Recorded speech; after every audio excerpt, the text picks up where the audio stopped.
On this edition of Lexington Now, back to school rallies, Lexington Police, and the CRAVE Food and Music Festival.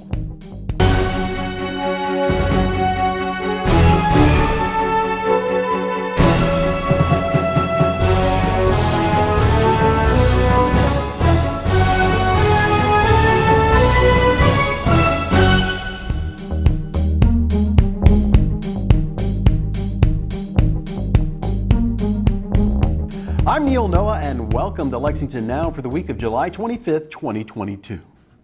To the delight of parents and the dismay of school children everywhere, summer break is winding down. But the close of leisurely days of fun may not be the only cause for anxiety. There are many in our community who lack the basic supplies for returning to the classroom. That's where the YMCA's Back to School Rallies come in. I'm Paula Anderson. I'm the CEO of the YMCA of Central Kentucky, and our Back to School Rallies are coming up on Saturday, July the 30th. This is an event that the YMCA has coordinated since around 2011 with other community partners. There's not any cost for the backpacks to the families. The YMCA and the partners and the sponsors raise the funds to make the backpacks available. Anyone who'd like to sponsor a backpack can do so by going to our website. It's $15 to sponsor a backpack and the supplies for a child. The impetus is always to make sure children begin school on a level playing field so that they go to school prepared. And you know, when we have backpacks left over after these events, we work with family resource coordinators at schools around the city to make sure that all of them get used, all of them get distributed, and children who need those supplies and need a backpack, right? Just a regular backpack like every other kid, that they can start school with that. And so these backpacks are for Fayette County schools and Jessamine County schools. Families just need to get to one of the event sites and register between 9:30 and 10:30 on July the 30th in order to receive a backpack. We took a couple of years during COVID to distribute them a little bit differently. So people registered in advance and drove by and we handed them a backpack. But I think everybody's looking forward this year to really being back in person, and part of the intent of the event is to give people time to come together and celebrate getting the kids ready to go back to school. So the registration will be in person and on site. It's been, you know, a very successful event every year. It's grown. It's important. People like to find this way to give to help kids get off to a strong start. Each of the sites will have food and music and games and activities for families to really engage in before we get the kids ready to go back to school. It's a fun day. It's a really fun day for the kids. It's always nice to see how excited everybody is to be ready to go back to school. So especially, this may be the first kind of normal start to the school year we've had in a couple of years.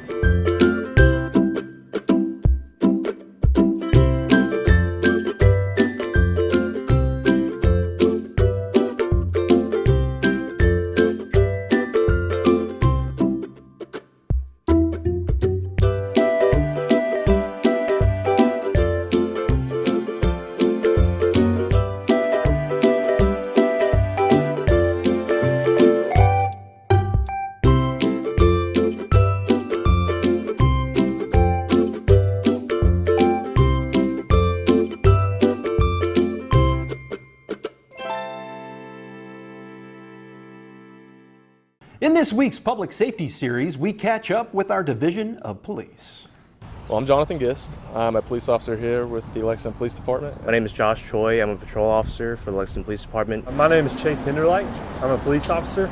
I'm Taylor Mitchell. I'm a police officer with the Lexington Police Department. My name is Adam Cervasio. I'm a police officer at the Lexington Police Department. My name is Officer Charles Davis. I'm with the Lexington Police Department.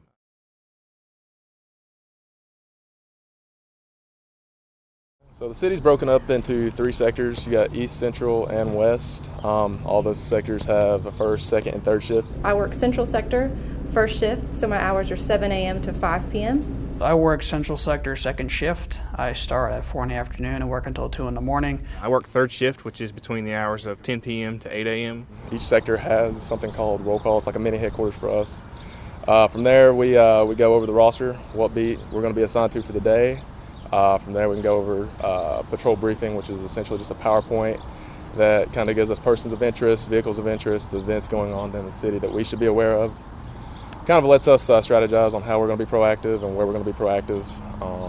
But once we leave there, we go to our assigned beats, patrol the area, and take our dispatch calls. Current events, things like that will shape what we respond to in a day. So the only thing typical is about the first 20 minutes of our shift. My first call of the day can be someone shot, or it could be someone in a vehicle wreck. It could be a stolen vehicle. It could be all kinds of things. So your day is never the same. It always starts out different, and it always ends different. In law enforcement, there is no typical day. You never know what you're going to get. Every day is different. Sometimes we'll take 5 calls a night. Sometimes we'll take upwards to 15 to 20. It's really one or the other. So as a female officer, I work with a lot of males, and I've had nothing but great experiences here. I was the only female in my academy class, and I never felt any different. I love the guys that I work with and the supervisors that I've had. It's been nothing but a brother-sister relationship, and I can't say enough about how hard those guys work and how hard this department works. It's basically a gigantic family. You take everybody from all walks of life, all different places, across the state, across the country, put us all together, and we're expected to work with each other. We watch each other's backs.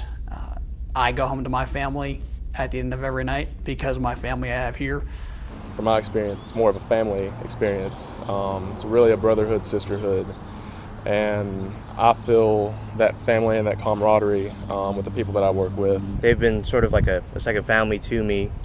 We're all very close. We all get together outside of work. We hang out. We do cookouts. We also like to back each other on calls. Anytime that one of us is in trouble, it's a spectacular sight to see a bunch of us show up and know that regardless of who I know, who I don't know, whether I work with them for the last year and a half or if I've just met them that day, everyone's coming to help out. They've preached that it's a fraternity, and it really is, and you don't really see the scope of that until you're actually in it and working with the same guys every day, and then showing up to other sectors when they're busy and picking up with those guys like you've known them your whole life and been working with them your whole career. And that goes hand in hand with how we're able to jail with the community, because if you jail with your partners, that'll usually translate over into any call you're on. I know myself and my partner is a big thing that we do in between calls sometimes is we go out to the park and we'll see kids playing basketball. And if they're putting up hoops, then we're going to go and shoot some with them. And I think for the community, the parents see that. They feel that they can approach us. The kids certainly approach us. They wave at us when we drive by now. You know, we try to do all types of community outreach. We try to talk to children. We try to give them experiences with police officers that aren't intimidating or aren't scary. And I love that opportunity I'm maybe the first police officer they've ever talked to. And it's a positive experience. And I hope it leaves them with a feeling that they can always call us if they need us. The majority of the time we deal with people on their worst days, worst case scenarios. So we try to do what we can to bring positive light to that and help people the best we can. It can be at a 10, and then if the right officer shows up, if they've made a connection with that person, whether they're going through a crisis or some kind of something else that's got them in whatever they're experiencing, if they see that officer and they can recognize that and they've made that connection, it can automatically change the pace. We like to build rapport with them, get to know our gas station owners, our store owners, and just develop a good rapport with them, so that way if a big crime were to happen in their store, if they were to be witnesses to those crimes, they're more open to give us information, and they won't be so wary of being like, oh, that's the police, yada yada yada. They know us as Josh instead of Officer so-and-so. I know some people are a little reluctant to approach police, but at the end of the day, we're people, just like the people that we're trying to serve out here. We don't know everything. Basically, when it takes time to develop leads, it takes time to develop suspects. Piecing the who, what, where, when, why, how an incident folds out, it takes us time to do that. So it's not always about just taking your collision reports, your thefts, your burglaries. It's sometimes about building relationships with the community as well. All these calls we go on and all these people that we interact with are all from different backgrounds, different walks of life, different cultures. They speak different languages. They believe different things. So that's really important to grow, not just as an officer, but as an individual. I think just being exposed and having that open mind going into it, that every situation is going to be different because every person is different, every culture is different. You never know what you're going to get. There's a lot of freedom in the job, especially on patrol. It's something new every single day. You don't know who you're going to interact with. You don't know whose life you're going to impact. But there's always an opportunity every day to be a positive impact on somebody. You might not even know it. I love being a police officer. I talk to people that I never would have talked to if I had not been in this job. It makes me really empathetic towards lots of different life circumstances and where people come from. I really enjoy being a police officer. You see like all the posts on Facebook or Instagram that are saying, see your work matter. And as cheesy as that may sound, coming home from the end of the day, I really do feel like my work did matter for that shift or for that week. I wish more people knew how invested each of our officers were in this city and in the community. We truly are here to help and serve. We come from all walks of life, no matter what I'm going through or where I'm from. I know I've got a brother or sister I can talk to, and it's a support system that you don't find in other types of professions. I love being a police officer. There's nothing that I would change about my career path or my choices that I made to get here. I love it, and a big part of it is the people. I love the people I work with, I love the sector I work with, and I love the city that I work in. So it's been a good 2.5 years, and I got a lot more to go. So I don't see anything changing anytime soon, so I'm excited to see where it takes me. Are you interested in a career with the Division of Police? Stay tuned and we'll tell you how.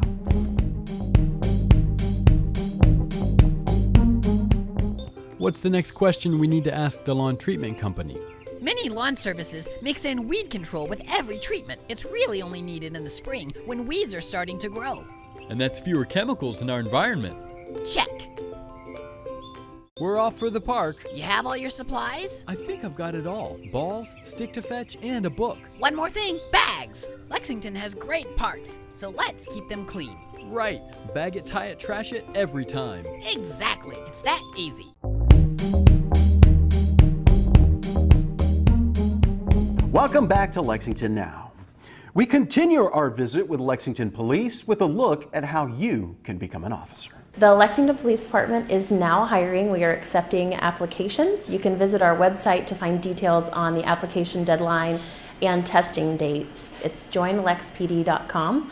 There is a whole host of information on there, everything from frequently asked questions to benefits, eligibility standards, and a lot of information on the actual hiring process. Of course, you're always welcome to contact me. We have a new texting system that's really cool. You can text Join LPD to 859-658-1414, and that sends you directly to me. It's easier for a lot of folks to just text message back and forth with your specific questions, although we do direct everybody to start with our website because of the vast amount of information on there. We do require that applicants are a U.S. citizen, that they are between the ages of 21 years old and 40 years old by the end of our hiring process deadline. That is the deadline for application. You must have a valid U.S. driver's license, and we like to generalize and say no serious criminal history.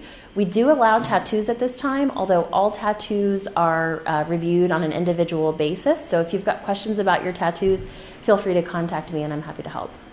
The recruiting unit has recently developed our own social media pages, both on Facebook and Instagram, just to kind of keep everybody up to date when we are in a hiring process, and also to push out more specific information that interested applicants and individuals may want to know about the department. We talk about application deadlines, testing dates, as well as various opportunities for career paths here within the department. We also do officer spotlights, which is kind of a fun way to highlight our officers and detectives who do a great job here, especially for those who have aspirations to fill those type of positions. All of those accounts can be found by just searching on either Facebook or Instagram, Join Lex PD. My advice to anyone who is even considering policing as a career is to reach out. Get on the website, get some basic information, and then please give me either a phone call, an email, or use our texting line, and just reach out and talk to me about what your potential aspirations could be. The great thing about our police department is there are so many different opportunities and ways to serve here. including but not limited to patrol. So if you're someone who is interested but not sure where you may fit in here, we're looking for a very diverse group of people to come protect and serve Lexington. I'd love to talk to you about it. The annual CRAVE Food and Music Festival is this weekend, and we caught up with Soraya Brewer, Music and Production Director for the festival, to get a sneak peek. Here's part 2 of that conversation. I'm Soraya Brewer, and I work for Smiley Pete Publishing. We are the producers behind CRAVE Food and Music Festival, and I am the Music and Production Director, so I help coordinate all of the live music that we have at the festival. So Smiley Pete Publishing, we are the organization that produces CRAVE Food and Music Festival. We started out as a publishing company. We produce Chevy Chaser and Southsider magazines and Business Lexington and todo.com, but we've gotten involved with lots of culinary events in recent years. So we do Lexington Burger Week, Lexington Pizza Week, CRAVE Taco Week, CRAVE Food and Music Festival. It's a small business. It's been around for about 25 years, and this is our 9th annual CRAVE Food and Music Festival. It's basically a huge food party. It is a festival, so there is live music, there's lots of fun kids activities, and all kinds of fun activities. It takes place out in a park, but food is our main focus, so we have over 40 food vendors. The main goal is to highlight kind of the local food producers and the restaurants and caterers and food trucks and small businesses focusing on food here in the Central Kentucky region. So it started as a relatively small event with a similar focus, just a way to kind of highlight some of our local restaurants, and it started as in Beaumont Center at Moondance Amphitheater. I think we had maybe 1,000 people our first year. Within a few years, we had moved to Masterson Station Park. We outgrew that space, and it's just become a huge event. We expect about 15,000 to 20,000 people over the course of the weekend every year. It's kind of where our numbers have been the past several years. But it's just a great space. There's plenty of room for everybody to spread out, and it's a great way to try lots of different food and kind of discover your new favorite restaurant. We love it when people tell us. It's a very common feedback that we get is that people discovered their new favorite restaurant at CRAVE. Well, I am really excited about these beignets, but I'm also really excited about some empanadas. The empanada queen, she is a Puerto Rican. She's a chef she makes these empanadas and she delivers them, and they are stuffed with anything from chicken to shrimp to beef, and she's got some veggie ones. They are delicious. I'm really excited to have her empanadas this year. So we moved last year, kind of in the wake of COVID, we moved to an all digital currency system.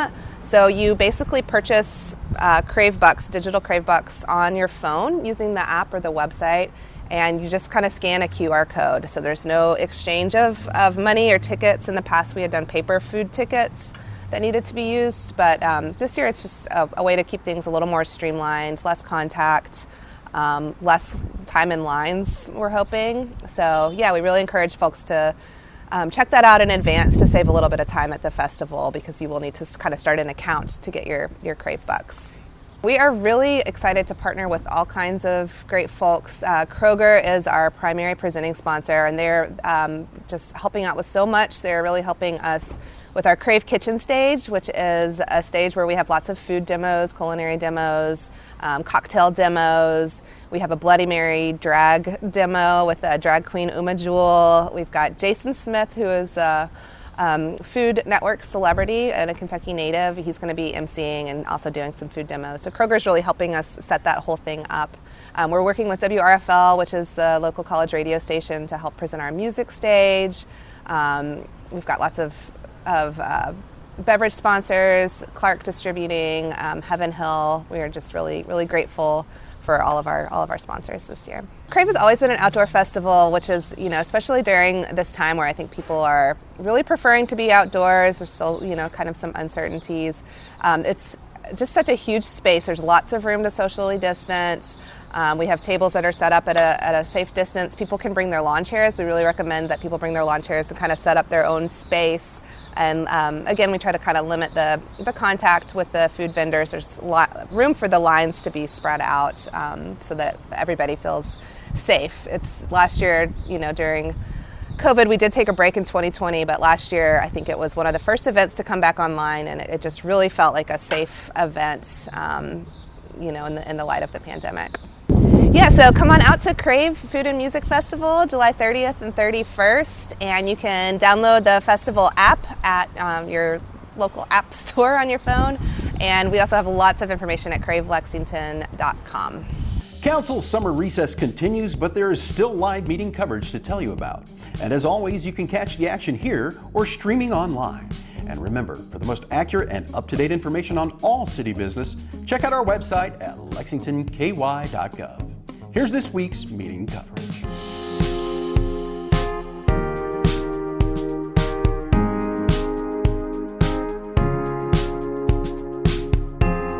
That's all for now, but as always, you can keep up with us on social media, check out the latest traffic updates on Twitter at LexRex, or catch our live traffic cams on lexingtonky.gov.